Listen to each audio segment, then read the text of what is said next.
Dandelion and I's role in the creation of artwork kind of ends at the edges of the algorithm. We kind of created this space of opportunity, and then it's really up to the community and to the collectors to do the other half of the work, which is really finding something that's meaningful to them. I'm crafting this space of possibilities, of things that could come out of the algorithm. I can't specify exactly what's going to happen. Instead, I'm like creating the possibility for interesting things to happen. It's really important that people find something that resonates with them.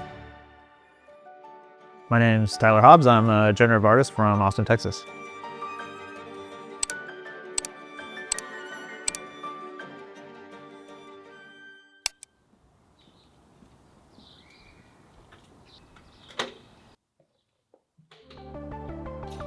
Coding really kind of shaped the way that I look at the world. I tend to think systematically. I tend to like to think about how to create things through process and procedure.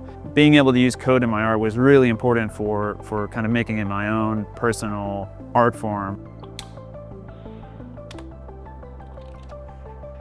There's really important tension between order and disorder, between control and lack of control, and generative art and generativity is all about the balance of those two forces, and that's really, I would say, like the heart of the art form is trying to get that relationship dialed in. Some of the work that I've made on chain, probably the one that people know best is Fidenza, QQL, Incomplete Control, more recently Day Gardens from Noise, some others like Flight with Ferrofile. QQL is a really special project for me. It was a collaboration between myself and Dandelion Mané, and together I'd say we made by far the most complex algorithm I've ever worked on. It's also really noteworthy for being a communal project. It's the only one that I've done this way, where it actually sort of invites in the community and the collectors to participate in the art making process. It was really important to Dandelion and I that the algorithm be open, fully accessible. We wanted anybody to be able to create art this way. It's a great entry point for generative art, right? It's nicer than reading, something to try and understand. If you actually just get to play and create art, that's probably the best way to understand what it is. So, I've seen kids in classrooms generating QQLs. We've set up museum exhibitions where people visiting the museum are able to just go in and play with the algorithm. So, yeah, the openness of QQL is one of its biggest strengths. OpenSea approached me about their Flagship Collection, and they were really interested in making a QQL. When I started working on finding the OpenSea Flagship QQL, I cast a wide net.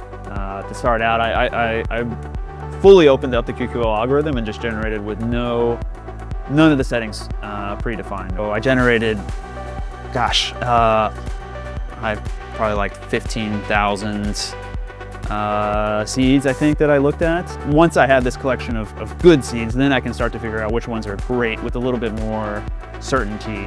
There's so many little things that help me to, once you get down to that final dozen or so, it starts to be hard to figure out how to kind of break the ties. And so I start to look for all these different things to help me make the final decision about which one I want to mint.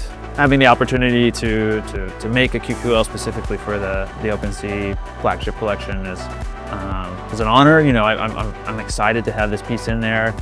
For me, QQL is something I'm extremely proud of. I really consider it to be one of the best things I've ever taken part in creating, and so fantastic to get a QQL into that collection. And I love the opportunity as well to kind of show everybody what goes into making a QQL and how you can kind of approach it and what that creative process looks like. QQL is open for anybody to play with, and so I hope this inspires some people to visit the website and try and make some art for themselves.